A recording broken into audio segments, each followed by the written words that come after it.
está falando aqui da formal com aéreo, né? Mas isso pouco importa, né? O que importa, Luiz, eu vou dizer a verdade a você. Doa quem doer, concorde ou não concorde. Hoje, 90 quase 100% é herança, meu cara. É herança. Ou, no mínimo dos casos, a pessoa tem uma condição de vida acima de 90% das pessoas, dos trabalhadores, e consegue alguma coisa. Mas para se tornar capitalista, se você olhar, meu velho, é herança, tem algum tipo de contato com o governo, tem algum tipo de ajuda com o governo. Por exemplo, a Apple e a Microsoft, as pessoas mentem. O negócio é a lógica de poder, de dominação. Dizendo, porque Bill Gates e... Como era o nome do cara da Apple, que faleceu? Steve Jobs, né? Eles começaram na garagem. Poxa, não para com isso, gente. Não foi nada daquilo. Vamos ser honestos. Foi isso. Por exemplo, a Apple, né? O touchscreen, né? Ela foi inventada por um estudo de uma universidade nos Estados Unidos, eu acho, uma universidade pública, né? Eu não me lembro qual foi a universidade pública. E teve um vultoso financiamento do Estado para desenvolver aquela tecnologia. Entendeu? Aí hoje em dia as pessoas, porque o capital, porque isso, poxa, cara, não é assim. Às vezes o cara é herança, tem uma condição boa, ou por algum motivo tem alguma relação mais estreita com o Estado, conseguir financiamento, etc. Não é assim, cara. Infelizmente o mundo não é assim. Pelo menos para você, quem almeja ter ser um grande, vamos dizer assim, um enorme empreendedor, né? Não é assim, gente. Sair do nada. Felizmente não é assim. Você vai dizer, professor, você está sendo pessimista, então você pega a lista dos mais ricos do Brasil e faça uma análise biográfica dos mais ricos do Brasil para deixar alguém sair do zero. Do zero, do zero, do zero.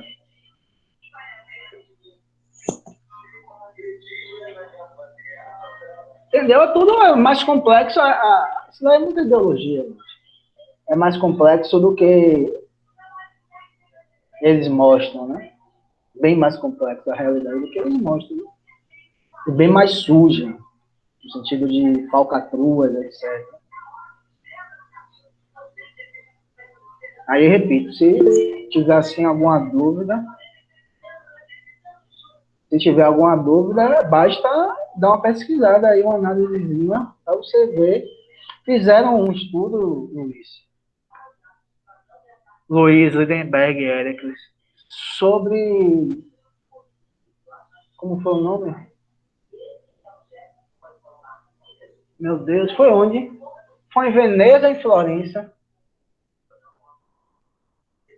Foi uma das duas dessas cidades, tá? Veneza ou Florença. Desde o século XVIII, XVIII. Não me lembro. No século XVII até agora. As famílias mais ricas dessa cidade, há 3, 4 séculos, são as mesmas famílias mais ricas da cidade, desde há 4 séculos atrás. Não houve nenhuma mudança. Se você pega o livro de... A galera disse, porque... Enfim, não vou nem discutir isso, porque é uma outra discussão. Mas pega um livro de... Pega um livro de Piketty, Capital no século XXI, você vai ver uma farta...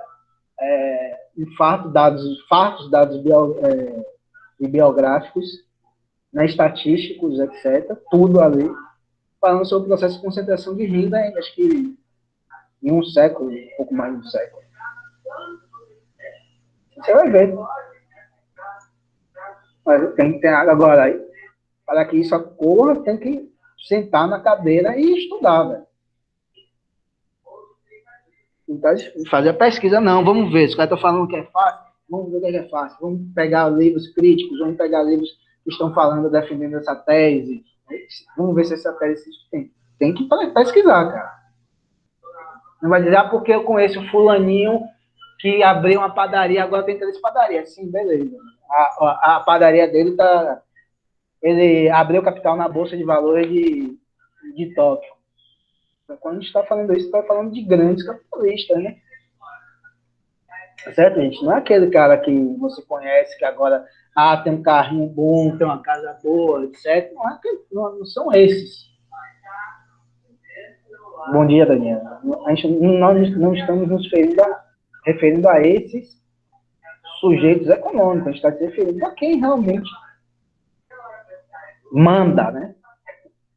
Quem manda mesmo, tá certo? Os bancos, as empresas de a XP da vida, o Pactual da vida, o Bradesco da vida, a Magazine Luiza da vida, né? A Amazon da vida, a Microsoft da vida, a Apple da vida, a Toyota da vida, a gente se refere a esses. Entendeu? A gente não está falando da pequena burguesia, não. Porque a pequena burguesia, ela vive também com a corda do pescoço, ela depende muito da demanda, basicamente. E, por exemplo, a demanda no Brasil está se contraindo, cara. Todo esse processo de arroxo salarial, principalmente, de quebra dos direitos e tal. Então, depende muito da demanda. Então, ela sofre muito com a retração. Eu dei um exemplo, né? Daquela loja, não sei se vocês pesquisaram, eu falei, vocês têm que pesquisar. Você tem que mostrar que tem a alma de pesquisador mesmo.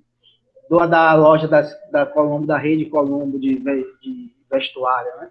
Estava passando com uma certa dificuldade financeira, justamente porque a classe, ou seja, as pessoas que elas estão, que tá ali, que vão consumir aquelas roupas, estão vivendo um aperto. Certo? E ali é vestuário, obviamente, que a pessoa, em última instância, pode não comprar o vestuário. E o mesmo não acontece com comida, né? Comida vai ter que comer. Vai ter que fazer alguma coisa, mas vai ter que comer. Mas vestuário não. Vestuário, vamos dizer assim, é algo supérfluo, né? No sentido de que ele não é fundamental para a nossa sobrevivência. Né? Então, sente crise, cinema, a área do entretenimento vai sentir, essas coisas todas sentem a crise, porque quando você diminui a demanda, você diminui a demanda no sentido de você diminuir as condições de vida, né, das pessoas que consomem. A gente vai continuar nossa discussão sobre a questão do trabalho. Vamos falar do trabalho na contemporaneidade. Dar um exemplo, né, de uma forma, de um termo que surgiu, etc. Um termo sociológico, né? Não só sociológico, mas tornou um senso comum de uma forma de relação de trabalho. Né? Quando eu falo, vocês podem pegar ali ao longo da vida de vocês, né? Obviamente, alguma prova, algum concurso, etc., que alguma questão seja mais... Tá faltando a Yasmin aqui, né? Tamires, Laís nunca mais veio, né? Será que ela tá no TikTok, Eric?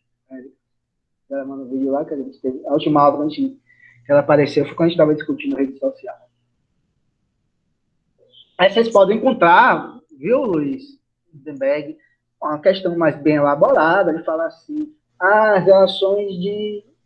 como são as relações de trabalho. Porque trabalho, esse vídeo já até vai falar, trabalho, de uma perspectiva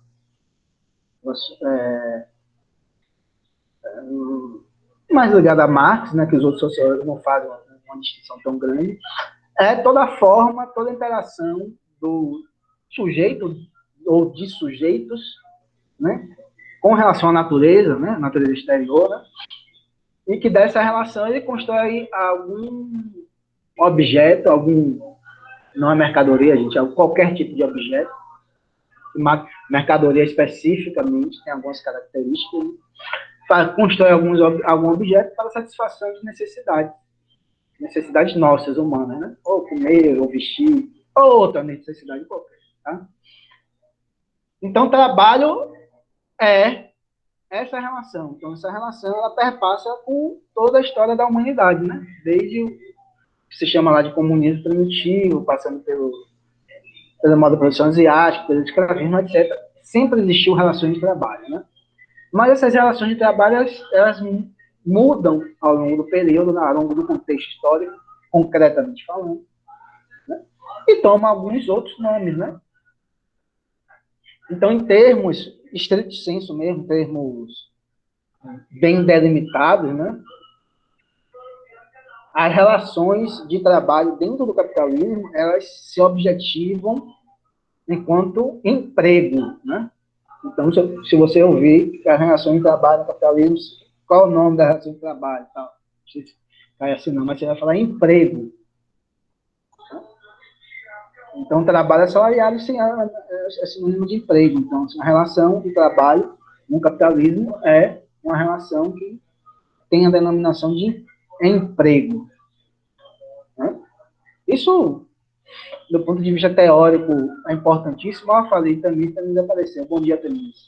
Não é uma coisa menor, tá? Do ponto de vista tanto teórico quanto prático, essa distinção, porque não é uma coisa melhor, né? Porque alguns teóricos fazem essa indistinção entre trabalho e emprego, né? E na hora de teorizar, podem teorizar de forma errada ou, ideologicamente, pode falar. Qual é a outra possibilidade de forma de trabalho, né? Sem emprego, não há nada, né? Como o Bolsonaro fica falando, e como os liberais ficam falando, né?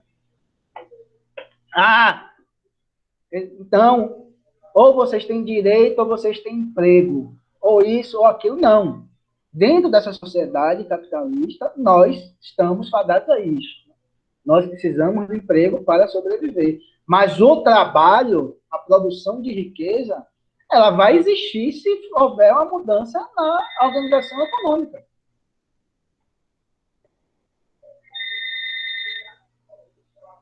Luiz caiu, não sei se Luiz caiu. Mas se houver uma mudança na estrutura da organização econômica, vai continuar existindo essa atividade chamada trabalho, mas vai deixar de existir essa atividade que nós conhecemos como emprego. Então, do ponto de vista teórico, há essa distinção. Tá certo, gente? Se você encontrar em alguma coisa, em algum concurso, em algum lugar, trabalho tem um significado e emprego tem um significado. Tá certo?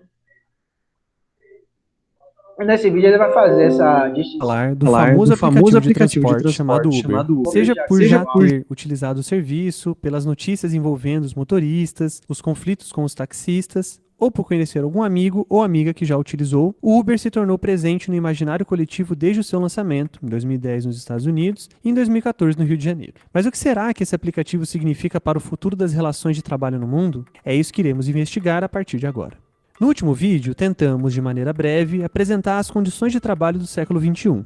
Citamos alguns fenômenos que começaram a surgir e se tornar hegemônicos neste momento da vida humana. O modelo toyotista de produção exigiu a configuração de um novo tipo de trabalhador: o trabalhador telemático, os trabalhadores terceirizados, os subcontratados, os trabalhadores em regime parcial, dentre outras características destacadas. Se ainda não ficou clara essa nova realidade do mundo do trabalho pela qual todos passamos, precisamos observar o crescimento de um novo tipo de condição de trabalho, aquela na qual não há vínculo empregatício entre empregado e empregador. Vamos com calma. Será que está clara a distinção entre trabalho e emprego? Trabalho, dentro da sociologia de vertente marxiana, é uma atividade genérica que implica na transformação da natureza pelo ser social que, ao mesmo tempo que modifica o meio, é transformado por ele. Em palavras mais simples, trabalho é toda ação humana que modifica a natureza e, ao fazer isso, modifica o próprio autor da mudança. Já emprego é uma condição historicamente determinada que sujeita o ser social, realizador de trabalho, a um tipo único de atividade imposta por um outro sujeito social ou pelo capital. Ou seja, emprego é o congelamento de todas as potencialidades do trabalho humano em apenas uma atividade. Na sociedade capitalista, o emprego se tornou a única via de garantir a sobrevivência do ser social, a ponto de toda a sociabilidade do indivíduo estar relacionada com este tipo de trabalho que ele tem. O emprego, em uma sociedade capitalista, possui algumas características comuns. O emprego não é visto como produtor de liberdade, pelo contrário, é a fonte de medo e bloqueio de capacidades. O emprego é alienante, pois não é apresentada a dimensão global da atividade produtividade. A tecnologia utilizada no emprego é vista como um monstro a ser combatido, pois gera desemprego, e a riqueza é o objetivo final de toda relação empregatícia. Certo, mas qual é a nova relação de emprego que existe na atualidade que cria o fenômeno da uberização? Podemos chamar essa relação de expropriação secundária potencializada. Se antes, no modelo fordista, em uma sociedade industrial, tínhamos claro quem era o empregador e quais momentos o empregado estava prestando serviço para a empresa, agora, em um regime toyotista, esses limites ficam borrados. O exemplo da empresa Uber, e por isso o conceito de uberização, é claríssimo. Temos um aplicativo de computador que faz o meio de campo entre o dono do automóvel e a pessoa que quer pegar a carona. A empresa dona do aplicativo retira lucro de todas as corridas que o motorista faz e é pago pelo cliente. Contudo, esse motorista não possui relações de emprego, ou seja, direitos, férias, 13º, seguro-desemprego, carteira assinada e etc., com a empresa do aplicativo. Isso significa que a empresa não é dona de nenhum dos meios de produção que são utilizados nessa prestação de serviço, o carro e o motorista. A única coisa, e mais importante, que ela possui é o controle do aplicativo. Este é um fenômeno de centralização absoluta e internacional do trabalho. Se antes, quem comandava o ritmo da produção seria a demanda de uma certa região, o supervisor ou gerente da fábrica, agora, com os aplicativos do modelo Uber, o controle é realizado por algoritmos, que não são pessoas e não estão localizados no país do motorista. Não há jornada de trabalho combinada, não há valores pré-estabelecidos, não há segurança na realização do trabalho, o motorista não é empregado. É apenas um prestador de serviço, casual, em algumas vezes. O conceito leva o nome deste aplicativo apenas por ele ter se tornado famoso e quase hegemônico nos grandes centros urbanos. Mas essa é uma nova realidade de relação de emprego, trabalho e capital que poderá se tornar dominante nos próximos anos. Parece que estamos vendo uma realidade de trabalho sem emprego, pois há uma atividade sendo realizada por um ser social, contudo, não há um vínculo de emprego que o segure nessa condição. A uberização é um fenômeno no mundo do trabalho resultado de um conjunto de fatores convergentes. Crises no modelo de estado de bem-estar, avanço de políticas neoliberais, a desindustrialização da produção, o aumento demográfico da população mundial, a consolidação da sociedade em rede, a educação voltada para competências, o incentivo de empreendedorismo, engajamento e reforço da empregabilidade. Tememos que a tendência dos próximos anos seja um aumento drástico desse tipo de trabalho sem emprego, em atividades precarizadas, mal ou não remuneradas, com uma sociabilidade limitada e aprisionados em uma condição semelhante à de outros seres sociais. Este é um futuro mais próximo do que imaginávamos. As máquinas não tomaram nossos lugares. Nós as utilizamos para fazer dos seres sociais mais limitados e menores. Que o caminho tome um outro rumo, de libertação da essência humana, a realização de um trabalho criativo e emancipador. Até o próximo vídeo e tchau!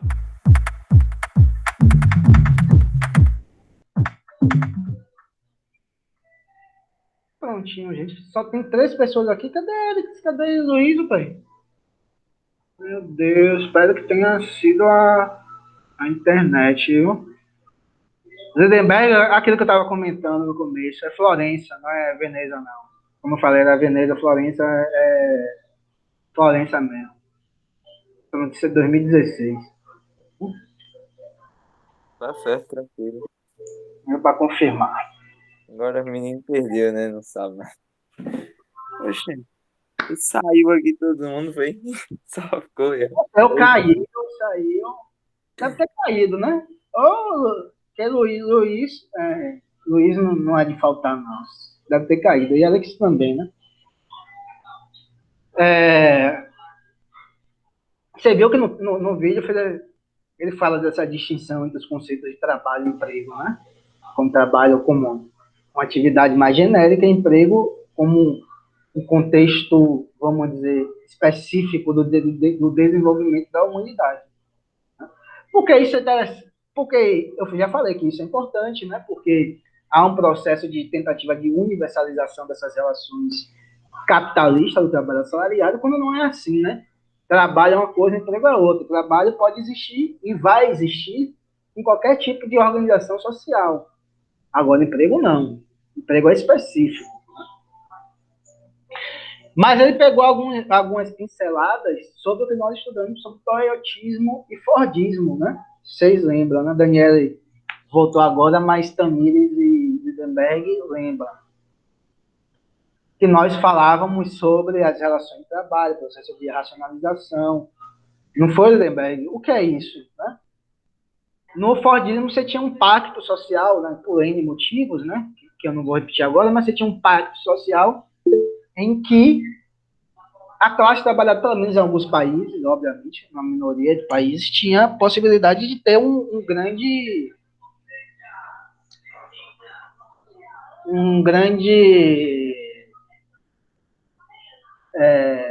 um patamar mínimo de qualidade de vida para os trabalhadores e as trabalhadoras, né? O famoso estado do bem-estar social, né? Ele dava uma previdência, existia uma previdência, existia um acordo para o salário mínimo, né? Um salário mínimo muito bom, a bem da verdade, e um grande investimento na saúde e educação e em outras esferas da vida social, né?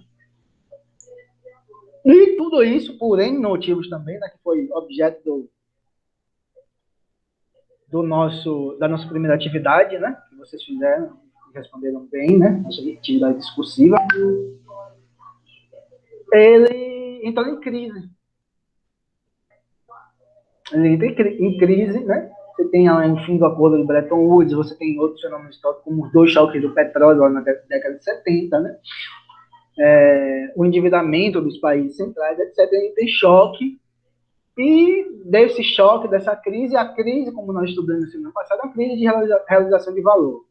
A crise de que a riqueza não está sendo ampliada cada vez mais. Por N motivos também, né, que nós trabalhamos. Né? Um dos motivos é a própria tendência da crescente da taxa de lucro, né? Desenvolvimento da tecnologia que tem suas consequências negativas para o conjunto da classe dominante, né? E para a classe trabalhadora também. Surgiu, emerge daí aquilo que nós conhecemos como toyotismo, de Estado neoliberal. Toyotismo é uma outra forma de organização e racionalização do trabalho, né, que foi típica da terceira revolução industrial, da revolução informacional, do desenvolvimento da tecnologia, patamares absurdos, né? E mudou alguma coisa, a relação de trabalho não é mais vertical, passa a ser horizontal, a produção tenta ser mais adequada à demanda, né? Os trabalhadores, os empregados, eles são polivalentes, né? Eles manuseiam vários maquinários, né? Tal, etc. Dentre outras características. Mas tem um ponto interessante da diferença do Fordismo e do toyotismo, né? Foi o advento, o desenvolvimento muito acelerado daquilo que nós conhecemos como empresas terceirizadas. Né? O que são empresas terceirizadas? São empresas que, vamos dizer, elas produzem algo para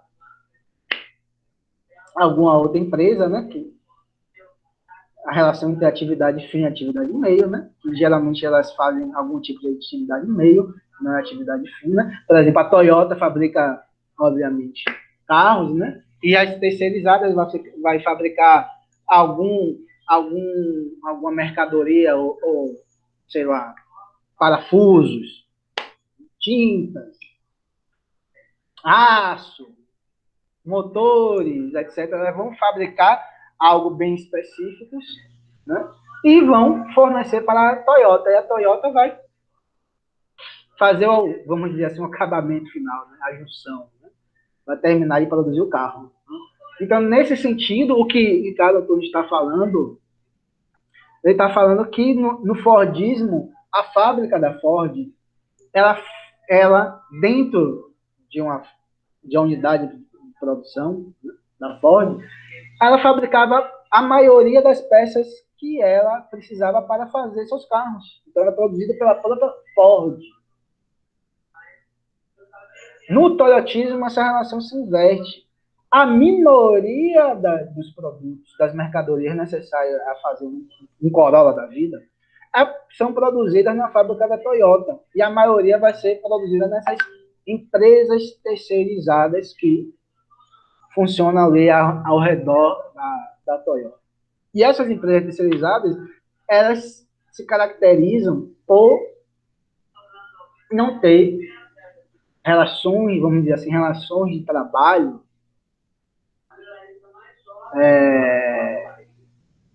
com os mesmos direitos, por exemplo, que os funcionários da Toyota têm.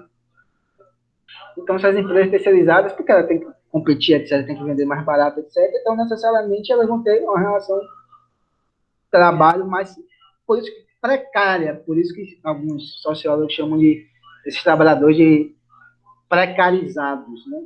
Uma relação de trabalho sem muitos direitos, né? E tal. Então, essas empresas terceirizadas, elas funcionam nesse sentido. Geralmente, por exemplo, no Japão, como um país considerado rico, etc., no Japão, grande parte da mão de obra dessas empresas terceirizadas, elas são preenchidas por imigrantes. Tanto imigrantes legais quanto imigrantes ilegais. Tá certo? Mesmo os imigrantes legais, eles não têm o mesmo direito de um japonês nato.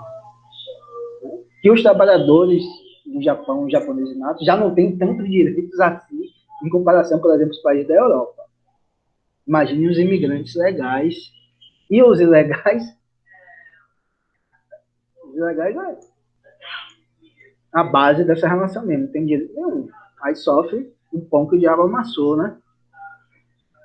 Então, o toyotismo, para além do que nós vemos, né, nos livros de administração e economia, como um processo de organização do trabalho que possibilitou, vamos dizer assim,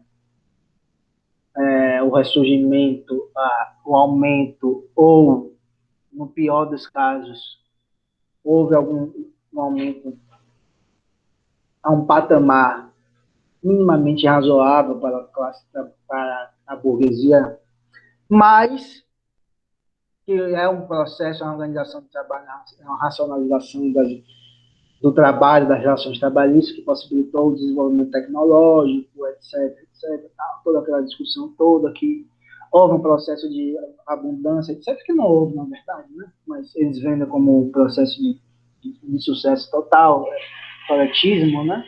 Novas formas de trabalho, né? Que o trabalhador era instado a participar, etc., tal. Não foi bem assim, né? Não foi bem assim, principalmente para os trabalhadores, óbvio, né?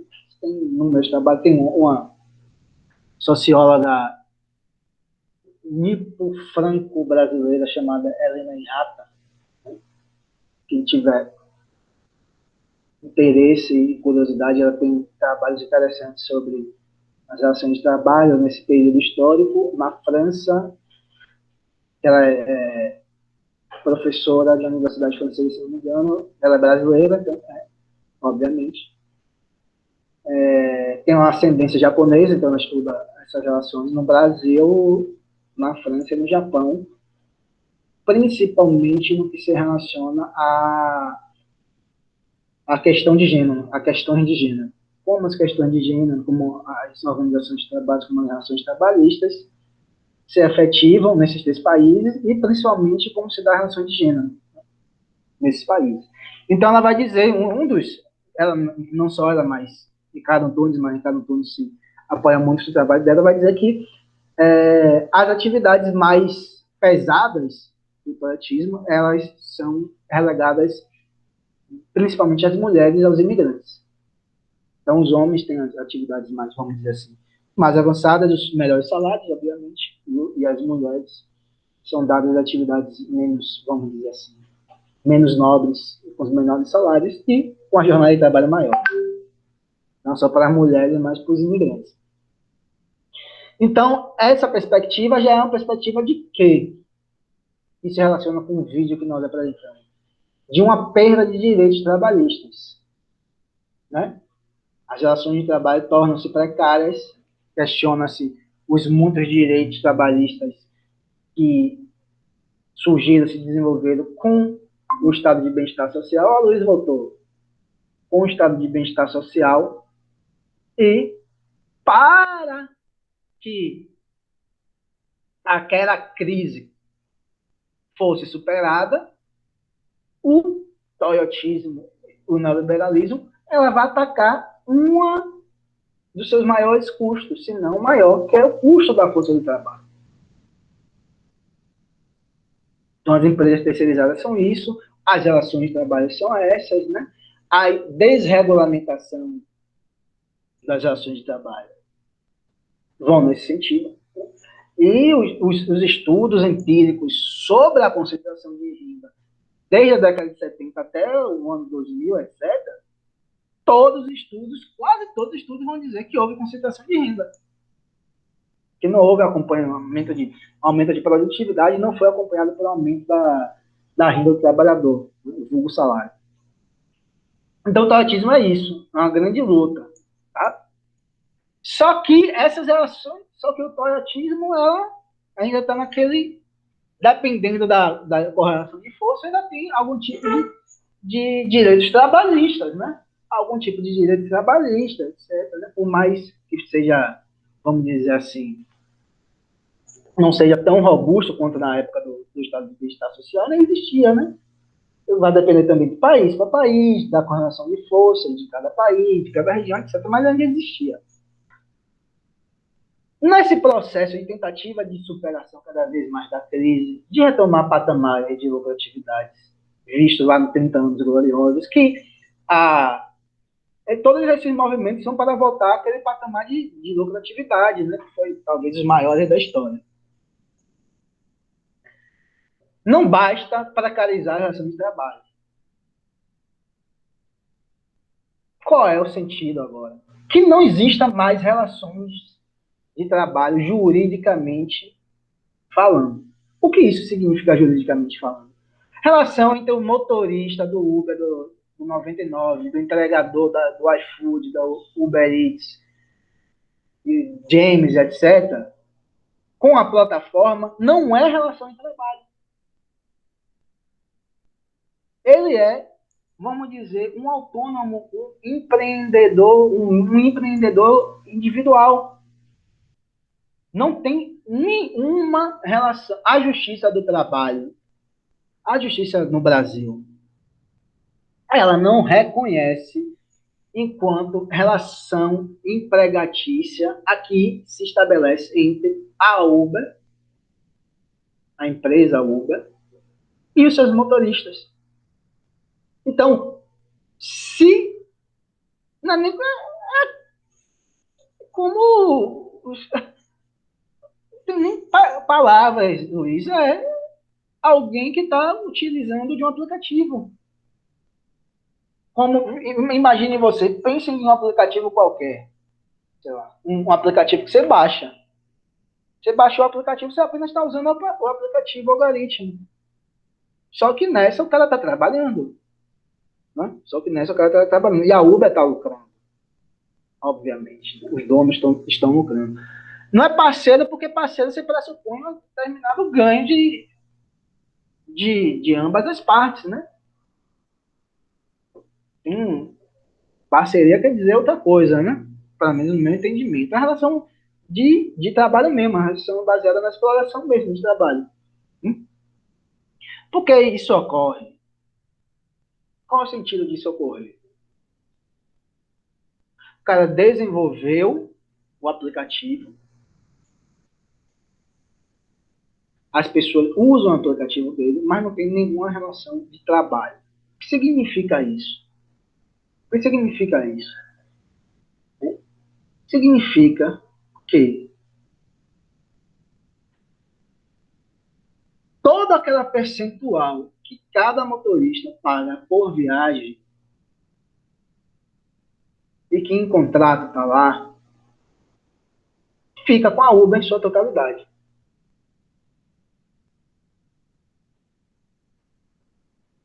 Não há nada, por exemplo, eu não sei quanto é, obviamente que eu não sou motorista, né?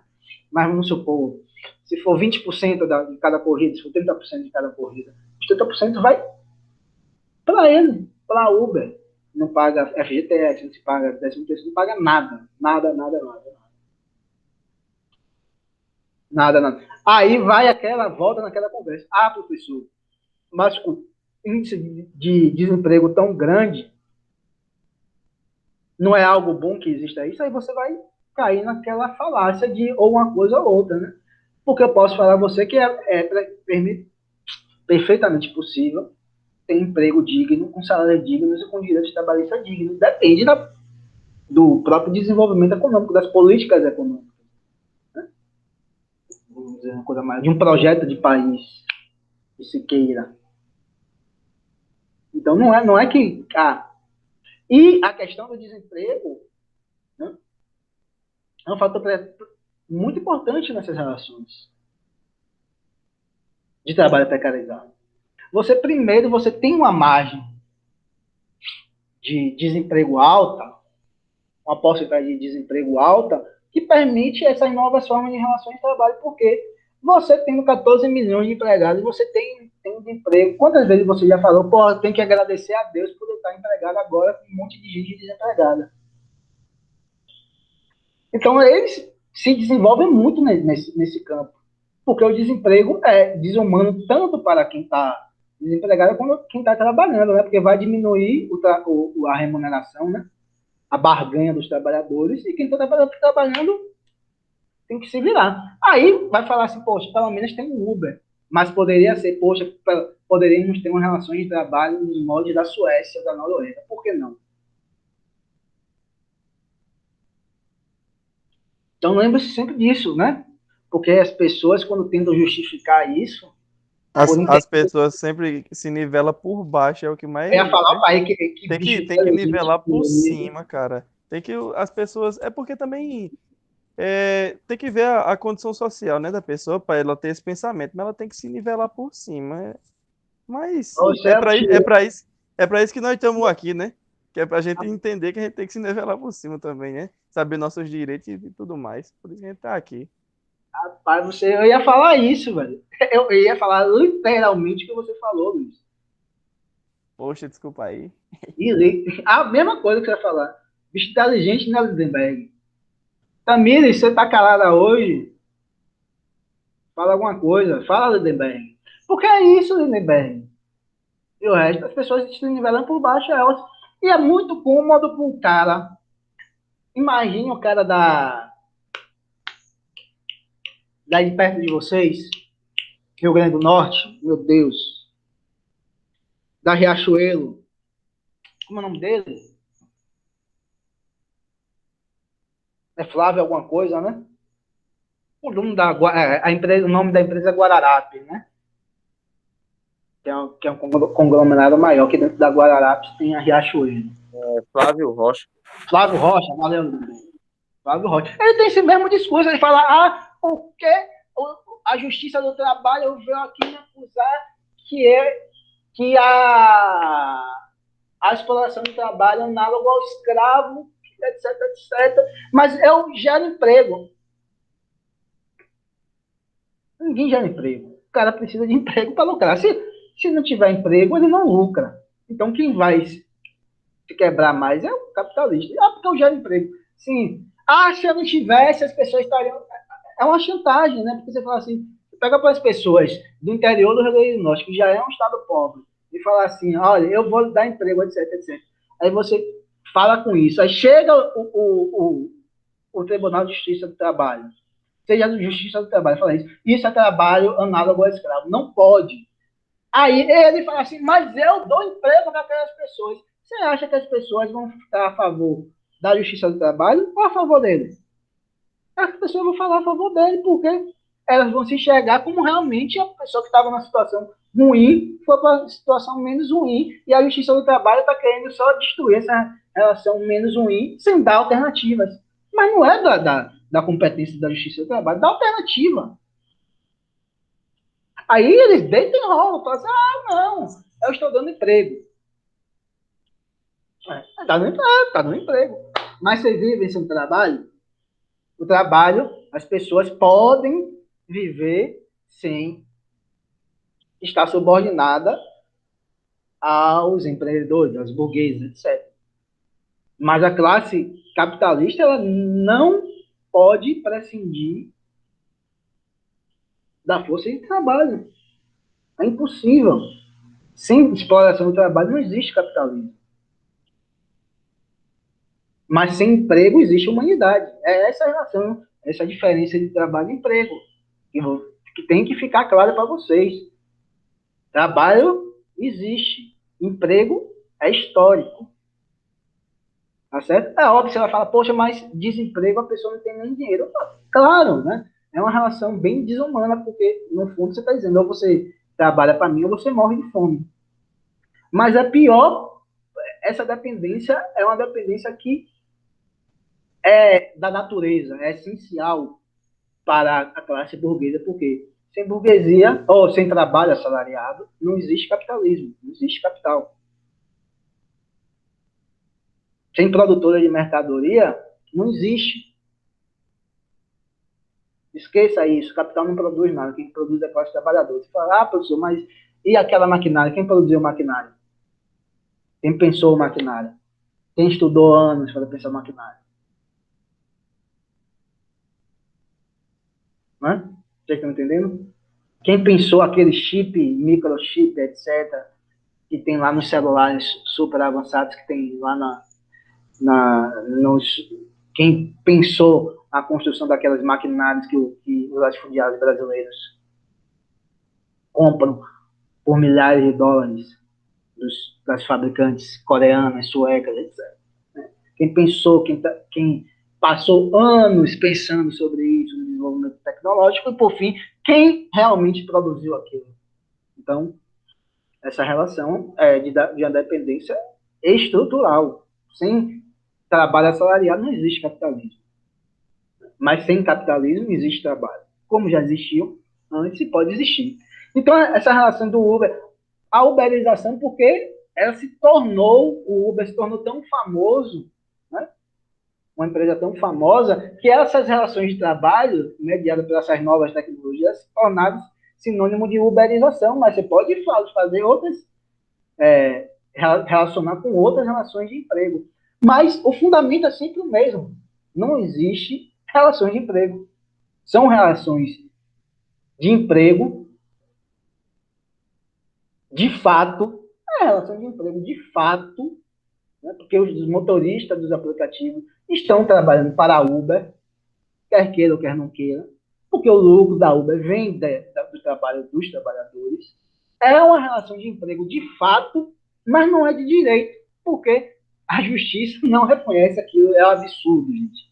A justiça da maioria dos países e do Brasil não reconhece essa relação entre Uber, motorista, enquanto uma relação de trabalho, enquanto uma relação de emprego protegida pela CLT, ou pelo que restou da CLT. Não reconhece.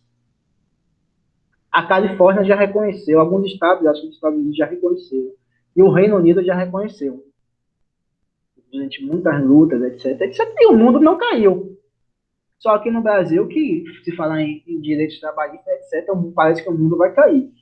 Obviamente que houve protestos, houve aquela coisa, mas passou na Califórnia, passou no Reino Unido, o Uber continua existindo naqueles países, no Reino Unido, nesse país. Eu vou dar até uma pesquisada aqui, quais países são considerados relações de trabalho, que eu saiba no Reino Unido, com certeza, que eu saiba na Califórnia, com certeza, porque lá nos Estados Unidos, os estados têm uma autonomia muito grande, né, para legislação, né? Então, vou ver, o Uber continua funcionando na Califórnia. Se você for pegar um avião para a Inglaterra agora, o único porém é que eu não sei se vocês vão ter que passar pela quarentena. Mas você vai utilizar o Uber do mesmo jeito que você utiliza aqui. Não fechou, não faliu, etc. Como aqui no Brasil se costuma fazer essa chantagem contra os trabalhadores, né?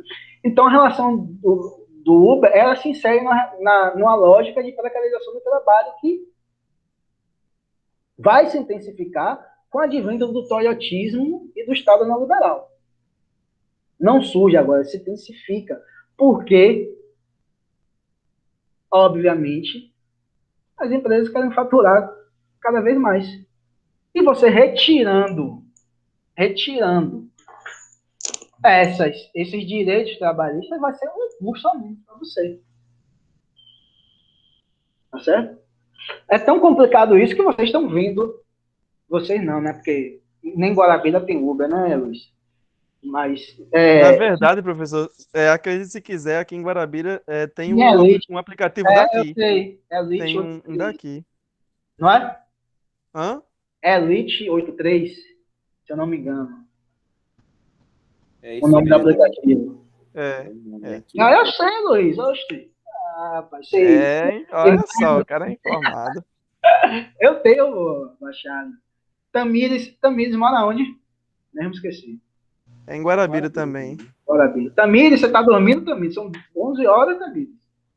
Daniela, você mora onde?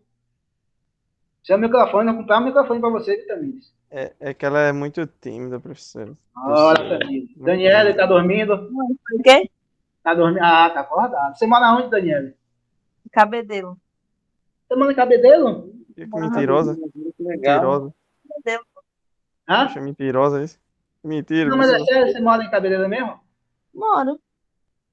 Ah, então tem. Você tem. Aí, Cabedelo é maior, né? Porque Cabedelo é bem próximo de João Pessoa, né? Mas É, Cabedelo é João colado Pessoa. no outro. É, É, só região A grande João metropolitana. Pessoa envolve Cabedelo. Quando a gente Tem, fala aí de... tem, né, Daniela? O Uber tem aí, né? Já chegou, né? Tem. Obviamente, né? E eu não estou falando que não tem as cidades que não tem Uber que são atrasadas, não. Não tô falando isso, não. O ponto que eu quero chegar é que hoje está uma dificuldade tremenda para pegar um. Demora. Os 4h35.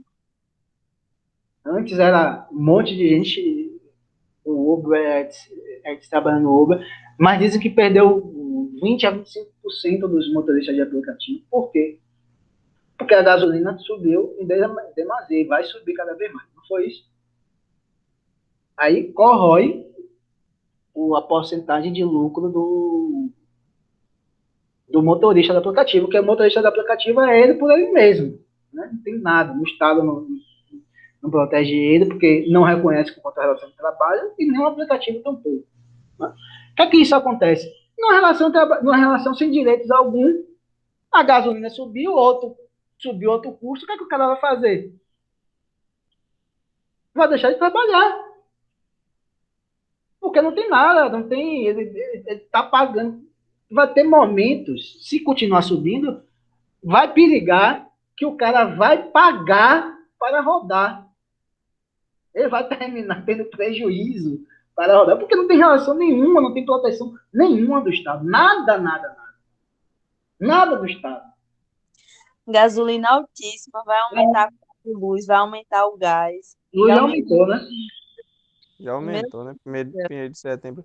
Hein, professor? E Entendi. ainda assim você tem aí os analistas, né, mostrando que a Uber tipo, dá prejuízo. Mas só que é aquela questão. Realmente, a empresa em si pode estar tendo prejuízo, mas é aquela mesma questão da Oi. Dá prejuízo, mas os CEOs, os administradores ganham, sei lá, 50 milhões. Tá entendendo? Tá entendendo? A empresa em si tá dando prejuízo. Mas os caras que estão lá de cima, não. É isso, porque a empresa fale. Não está negando, a empresa pode falir, a empresa pode dar prejuízo, etc, etc. Mas a pessoa física está rica.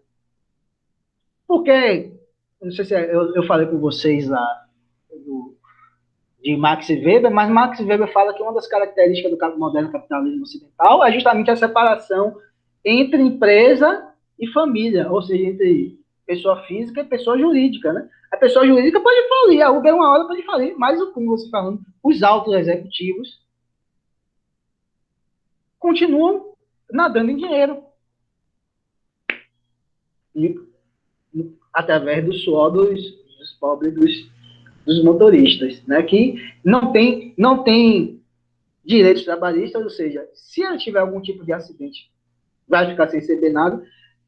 O Estado não reconhece essa relação, sendo que o Estado não reconhecendo essa relação com o trabalho, o Estado também não, adivinha, garante nenhum tipo de direito. Se não há reconhecimento, o Estado vai dizer, então não tem o que fazer nada.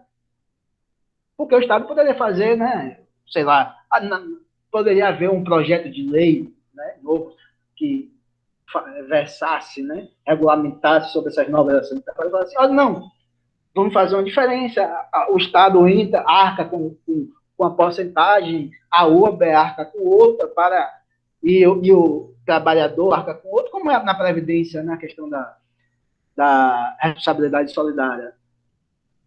E etc., alguns direitos. Mas não. Principalmente depois de 2016. O Estado quer desaparecer, né? Então não poderia ser assim?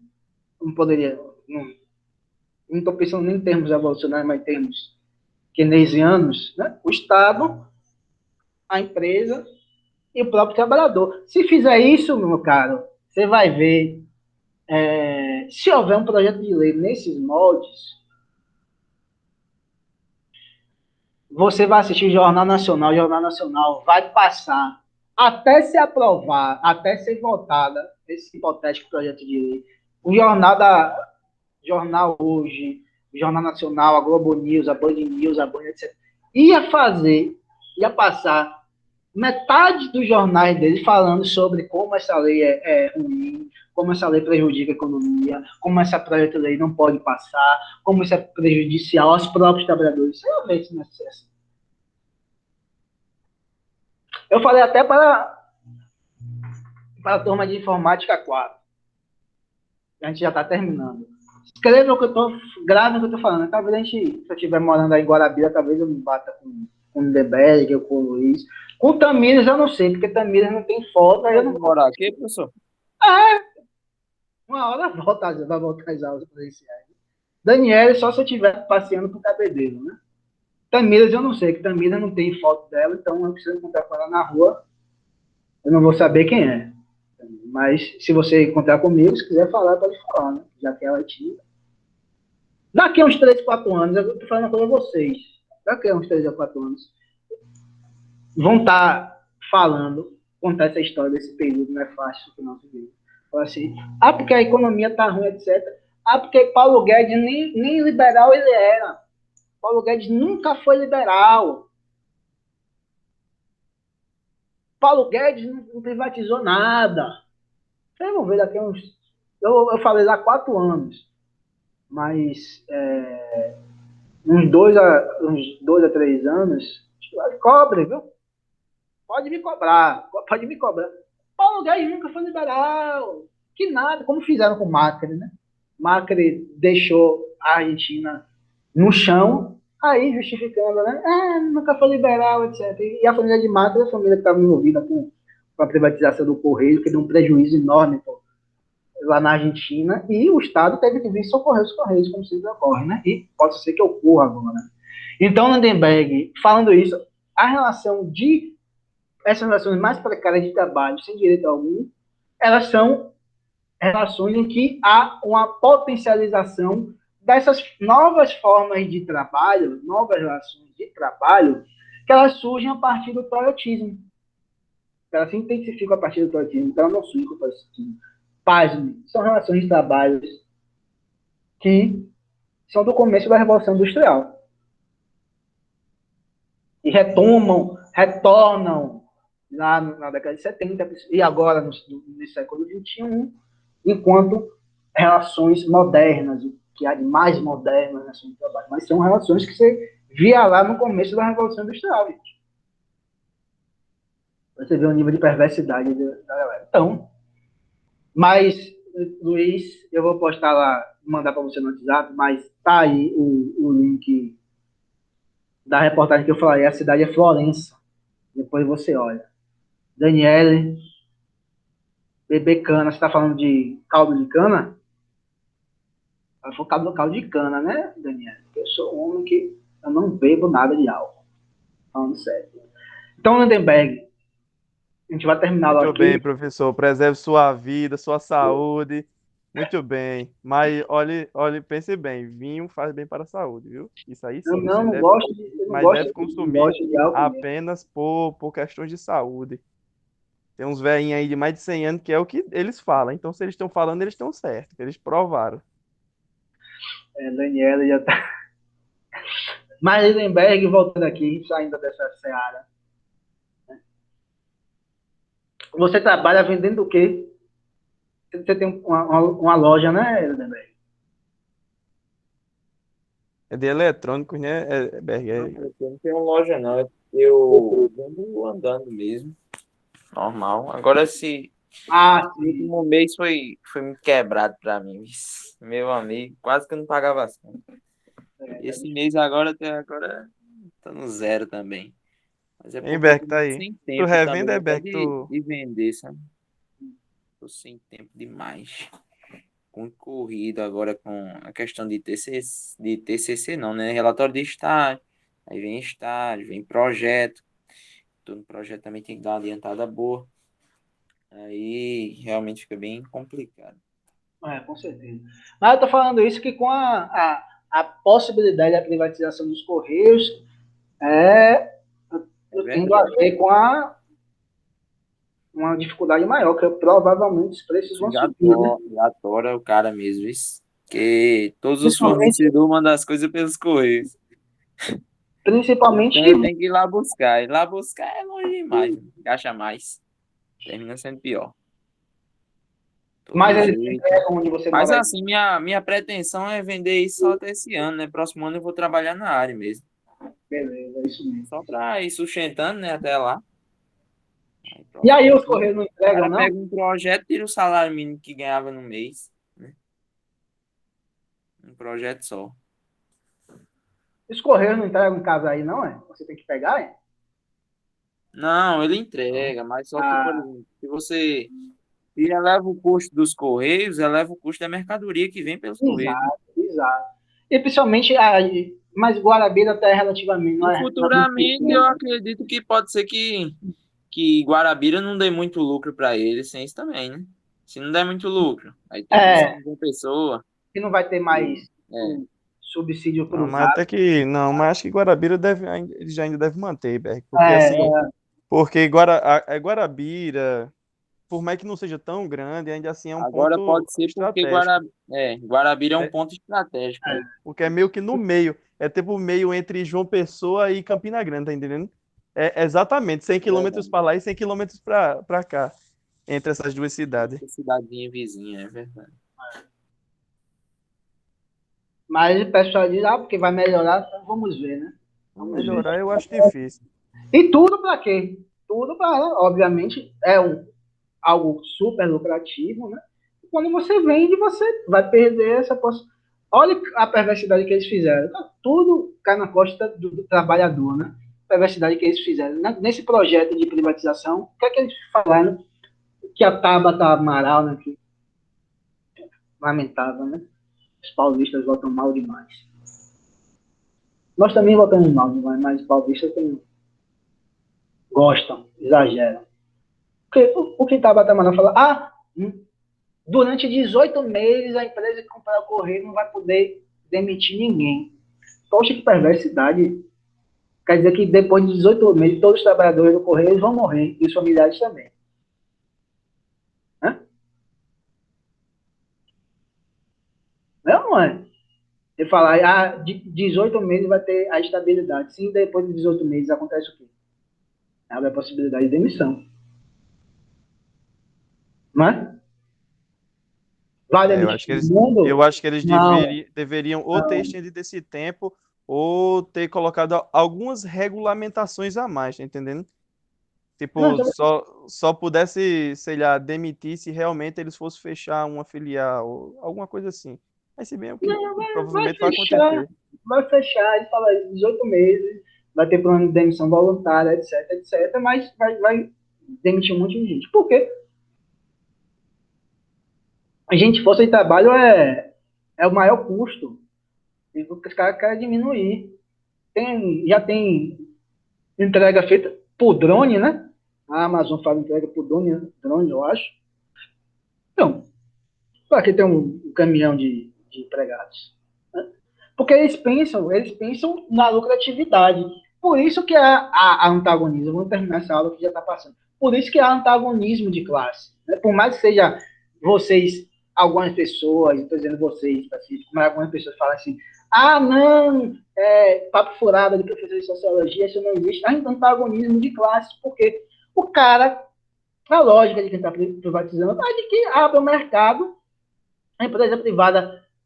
Olha, a empresa privada não vai precisar gastar R$ 1 com estrutura. A secretária da Economia de Paulo Guedes, ela falou que vai vender os Correios por um preço Irrisório. Declaração, não estou mentindo, gente. Foi na semana passada. Procurem a declaração dela sobre o valor dos corridos. Ela falou que vai falar que vai ser um valor irrisório. Termos da secretária de Paulo, de uma das secretárias de Paulo Guedes. De uma secretaria lá do Ministério da Economia, etc. Eu não me lembro ao certo qual é exatamente. Porque ela antagoniza, porque as pessoas falam assim, vai melhorar o serviço. Mesmo se melhorasse, que não, provavelmente vai ser o caso, vai causar demissão. Causando demissão, você vai chegar a um ponto em que nós discutimos na aula passada. O próprio desenvolvimento do capital produz desemprego. Se o próprio desenvolvimento do capital produz desemprego, então não adianta nada um desenvolvimento maior do capitalismo. Se é ele mesmo que está produzindo desemprego. Para que aumente o lucro da classe dominante.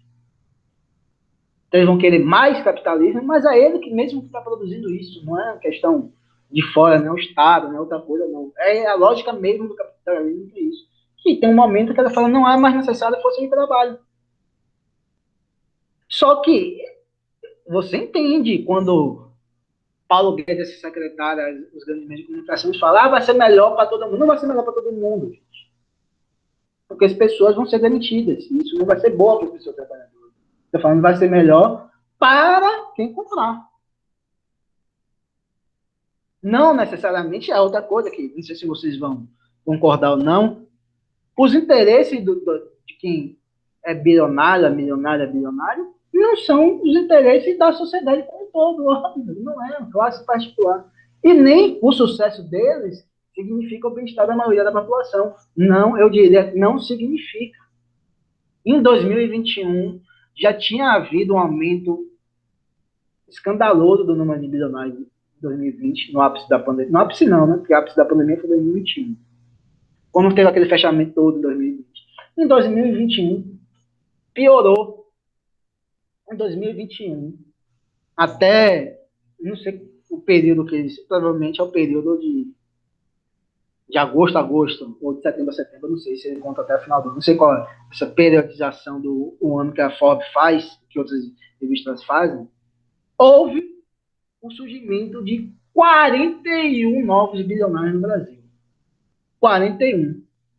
Enquanto temos mais de 100 milhões de pessoas com segurança alimentar no Brasil. O que é insegurança alimentar? As pessoas não sabem se vão ter o que comer naquele dia. Então, houve surgimento de 41 novos bilionários no Brasil, enquanto você tem 100 milhões. Vou se pensar. Tem alguma relação entre surgimento de novos bilionários e o aumento da miséria social? É isso que...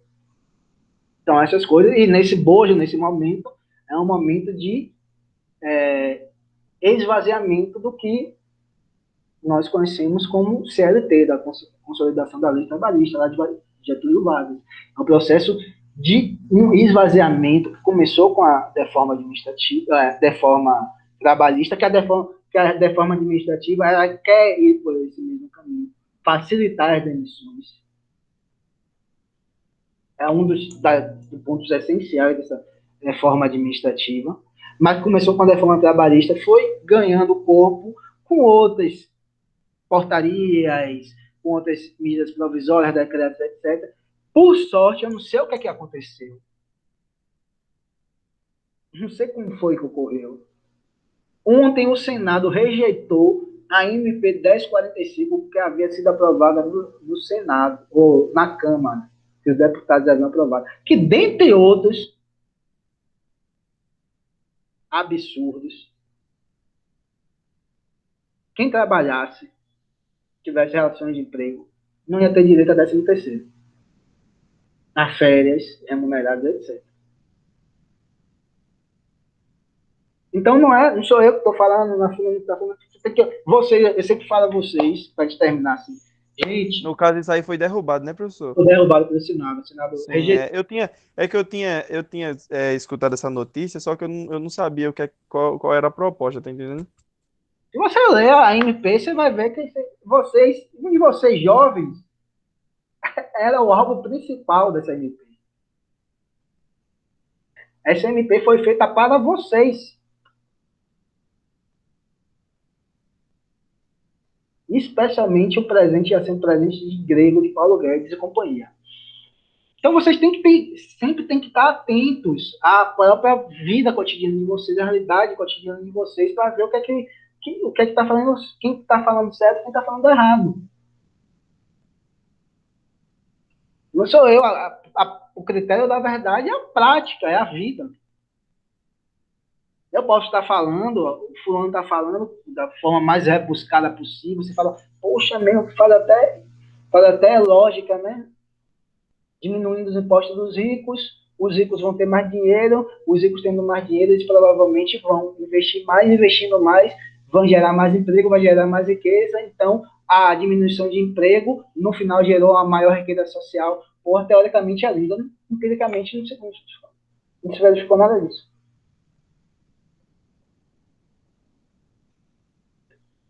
Entendeu? Empiricamente, não se verifica nada disso. Teoricamente, faz lógica, né? Você fala assim, olha, diminuindo os impostos dos milionários e bilionários, você vai ter o quê? Vai sobrar mais dinheiro para eles, como o capitalismo é sempre nessa valorização do valor, ele vai investir mais, investindo mais ele vai gerar empregos, de empregos vai gerar renda, a renda vai movimentar a economia, então, diminuindo os impostos deles, para a sociedade como um todo é benéfico. Empiricamente não se verificou isso. Então, teoricamente, é bonitinho, é uma teoria bem arrumada, bem erudita, né? Com aqueles gráficos maravilhosos que às vezes a gente não entende, mas na prática não se revelou nada disso, infelizmente. Porque também é uma situação muito específica, de uma realidade que não existe, né? É uma situação bem específica de uma realidade que não existe. Aí, tipo, enquanto isso, eu tinha até visto aqui uma pesquisazinha que